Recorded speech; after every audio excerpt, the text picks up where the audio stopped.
Actress और सांसद कंगना रनौत ने कहा है कि अगर हमारा शीर्ष नेतृत्व मजबूत नहीं रहता तो किसान आंदोलन के दौरान पंजाब को भी बांग्लादेश बना दिया जाता। दैनिक भास्कर को दिए इंटरव्यू में कंगना ने कहा कि पंजाब में किसान आंदोलन के नाम पर उपद्रवी हिंसा फैला रहे थे, वहां रेप और हत्याएं हो रही थी।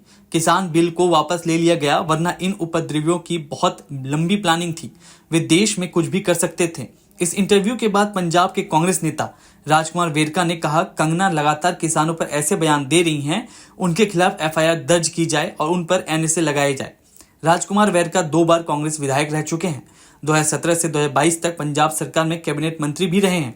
वेरका 2 बार राष्ट्रीय अनुसूचित जाति आयोग के उपाध्यक्ष भी रह चुके हैं। कंगना के इंटरव्यू के बाद वेरका ने वीडियो जारी किया। उन्होंने कहा, कंगना रनौत रोज पंजाब के नेताओं के खिलाफ जहर उगलती है। उन्होंने किसान को खालिस्तानी कहा, देश के किसानों को गाली दी, वे किसी शह पर बोल रही हैं। भाजपा इसके लिए सफाई दे। मैं मुख्यमंत्री भगवंत मान से मांग करता हूं कि एफआईआर दर्ज की जाए, इनके खिलाफ राष्ट्रीय सुरक्षा कानून के तहत एक्शन हो और उन्हें डिब्रूगढ़ जेल भेजा जाए। कांग्रेस के स्पोक्स पर्सन अतुल लोंडे ने कहा, कंगना ने किसानों को रेपिस्ट कहा है। क्या प्रधानमंत्री मोदी उन पर एक्शन लेंगे या फिर उन्हें भी साध्वी प्रज्ञा की तरह बचा लिया जाएगा? जब कंगना से यह सवाल किया गया कि क्या पंजाब में भी बांग्लादेश जैसे हालात हो सकते थे, तो इस सवाल के जवाब में कंगना ने कहा, आज हमारा शीर्ष नेतृत्व कमजोर होता तो बांग्लादेश जैसी स्थिति भारत में भी हो सकती थी।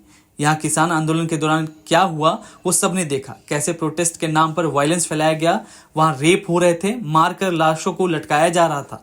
जब उस बिल को वापस लिया गया तो ये उपद्रवी चौंक गए, क्योंकि उनकी प्लानिंग तो बहुत लंबी थी। उन पर समय रहते कंट्रोल पा लिया गया, वरना कुछ भी कर सकते थे। इसके साथ ही कंगना के द्वारा हाल ही में दिए बहुत सारे बयानों की वजह से भी वो आए दिन चर्चा में रहती हैं। उन्होंने राहुल गांधी को लेकर एक विवादित बयान दिया था, जिसमें उन्होंने कहा था कि राहुल गांधी का ड्रग्स टेस्ट होना चाहिए। दरअसल संसद के मॉनसून सत्र के दौरान जब राहुल गांधी ने अपना भाषण दिया था तो उन्होंने चक्रव्यूह का जिक्र किया था और राहुल गांधी ने केंद्र की मोदी सरकार को घेरने का काम किया था।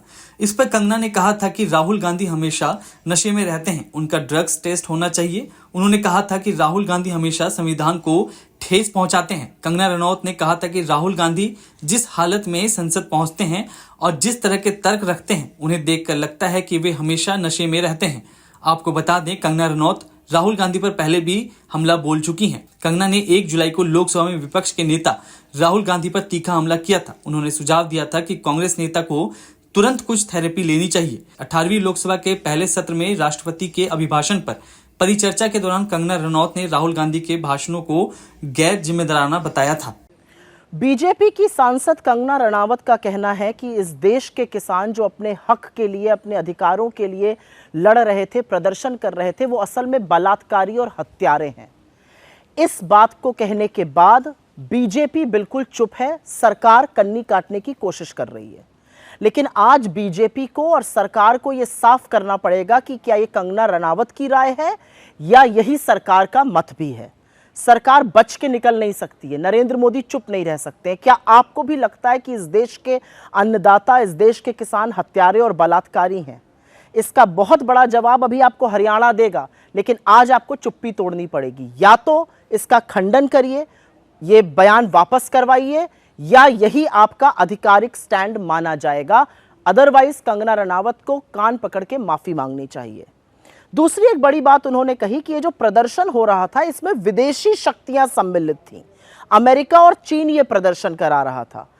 हर कोई जानना चाहता है कि क्या देश इतना कमजोर हो गया है कि बाहरी शक्तियां हमारे देश में अस्थिरता फैला रही हैं? क्या नरेंद्र मोदी की नाक के नीचे देश इतना कमजोर होता जा रहा है कि बाहरी शक्तियां आके यहां पर बवाल मचा रही हैं? और अगर ऐसा है तो ये बड़ा गंभीर मामला है। इस पर भी सरकार को अपना रुख, अपना मत साफ करना पड़ेगा, स्पष्ट करना पड़ेगा कि क्या जो कंगना रनावत कह रही हैं सही है, क्या विदेशी ताकतों की इतनी दखल है कि वो हमारे देश में अस्थिरता फैला रहे हैं। दोनों मुद्दों पर, अन्नदाताओं को हत्यारा और बलात्कारी कहने पर और विदेशी ताकतों के भारत में दखल पर, दोनों चीजों पर बीजेपी को भी और सरकार को भी अपना स्टैंड साफ करना पड़ेगा। नहीं तो यही वक्तव्य आपका आधिकारिक स्टैंड माना जाएगा। और क्यों नहीं माना जाना चाहिए? या तो कंगना रनावत जी से कान पकड़ के माफी मंगवाइए, उन्होंने गलत बयान दिया है, उन अन्नदाताओं के खिलाफ बोला है जो इस देश में हमेशा से मान्य और सम्मानित रहे हैं।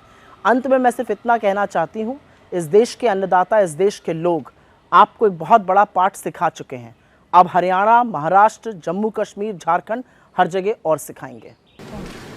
अध्यक्ष महोदय, मैं आपकी धन्यवादी हूँ कि आज मुझे आपने 2024 के इस बजट में अपने विचार रखने का अवसर दिया है और साथ ही मंडी क्षेत्र की जनता जिन्होंने मुझे अपना प्रतिनिधि चुनकर यहाँ उनके पक्ष की बात रखने का मौका दिया है, उनकी भी आभारी हूँ। ये जगह मेरे लिए बहुत नई है, मैं एक नई सांसद हूँ, मगर मुझे इस बात का आभास है कि ये जो 18वीं लोकसभा है ये कोई सामान्य लोकसभा नहीं है। इस लोकसभा का जो चुनाव हुआ है उसमें हमारे जो शीर्ष नेतृत्व हैं, हमारे माननीय प्रधानमंत्री श्री नरेंद्र मोदी जी ने लगातार तीसरी बार प्रधानमंत्री बनकर पिछले 60 सालों का जो रिकॉर्ड तोड़ा है उसके लिए हम सब उन्हें जो है वो हार्दिक बधाई देते हैं। साथ ही बधाई के पात्र हैं हम सब भारतीय जनता पार्टी के लोग जिन्हें ये सौभाग्य प्राप्त हुआ। और मैं ये भी मानती हूँ कि हमारे भारतवर्ष की जनता जिन्होंने एक स्थिर, सहज और सफल सरकार को चुना है और एक संकल्प को चुना है, वो भी बधाई के पात्र हैं। महोदय जी, हम सब जानते हैं कि आज से 10 साल पहले हमारे देश की अर्थव्यवस्था का क्या हाल था।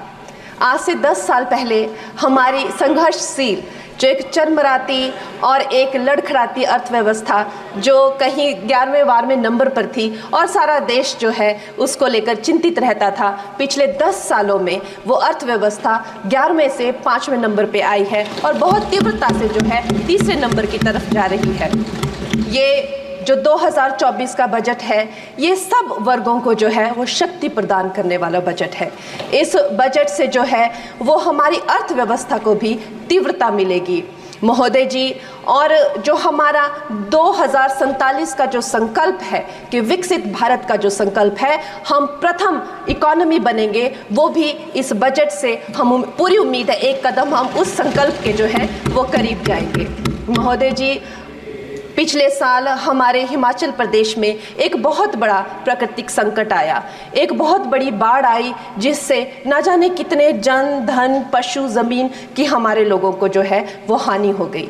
लेकिन दुख की बात यह है कि अभी भी हमारा हिमाचल प्रदेश जो है उस त्रासदी के प्रभाव से जो है उसके प्रभाव से, उसकी हानि से बाहर नहीं आ पा रहा है। और उसका जो मूल कारण है वो है वहाँ की जो कांग्रेस की सरकार है, उनका जो लापरवाही है और उनकी जो भ्रष्टाचार नीतियां हैं। आज भी हमारे लोग जो हैं उस बाढ़ के प्रभाव से जो पीड़ित हैं। मैं आदरणीय और माननीय हमारी जो वित्त मंत्री हैं श्रीमती सीतारमण जी का मैं आभार व्यक्त करती हूं कि उन्होंने हमारी हिमाचल की जनता के लिए जो है एक स्पेशल रिलीफ फंड की जो घोषणा की है। हम सब हिमाचल वासियों की तरफ से हम आपका अभिनंदन करते हैं और हम आपका आभार प्रकट करते हैं। महोदय जी, मुझे ये जान के और आपको बताकर इस बात की खुशी भी होती है और खेद भी होता है कि जितना काम पिछले 10 वर्षों में हमारी भारतीय जनता पार्टी ने हिमाचल प्रदेश में किया है वो उतना काम हमारे आज़ादी के बाद 60 सालों में भी हिमाचल प्रदेश में नहीं हुआ था। आप सब हिमाचल जाते रहे होंगे। वर्षा, it is her maiden speech. आप सब हिमाचल आप सब हिमाचल जाते रहे होंगे और आप सब ने देखा होगा कि वहाँ पर जो है आज से आज़ादी के 60 साल तक सिर्फ कुछ रोड्स बने थे और वो भी हमारे माननीय जो पूर्व प्रधानमंत्री अटल बिहारी जी रहे हैं, उन्होंने अपने कार्यकाल में जो है वो ग्रामीण प्रधानमंत्री सड़क योजना के अंतर्गत वो रोड बनाए थे।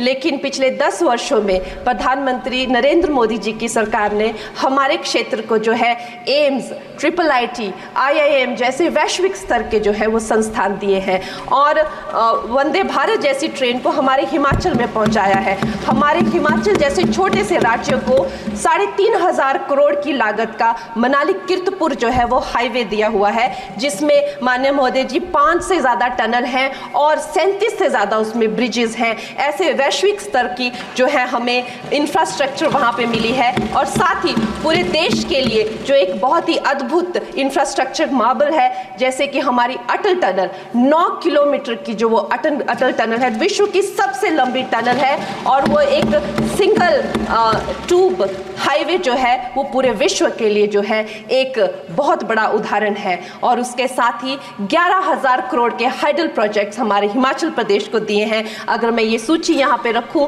तो शायद आप लोगों का बहुत वक्त जो है इसमें लग जाए, लेकिन लाखों लाभार्थी जो है वो चाहे मुफ्त राशन हो, चाहे पीएम की जो है वो मकान हो या आयुष्मान हो। हमारा हिमाचल प्रदेश एक ऐसे राज्य है जो पूरी तरह से शौच फ्री है और वहाँ घर घर में जो है वो गैस चूल्हे का कनेक्शन लगा है। एक भी माता, एक भी बहन गैस चूल्हे के कनेक्शन के बिना नहीं है। और मेरा ये जो सौभाग्य है 18वीं लोकसभा में, महोदय जी, मेरा ये सौभाग्य है कि जब मैं यहाँ पे आई थी तब महिला आरक्षण बिल जो राजनीति में महिलाओं को जो है 33% आरक्षण देता है वो बिल भी पारित हुआ था। तो मेरे लिए बड़ी ही ये सौभाग्यशाली जो है 18वीं जो लोकसभा है।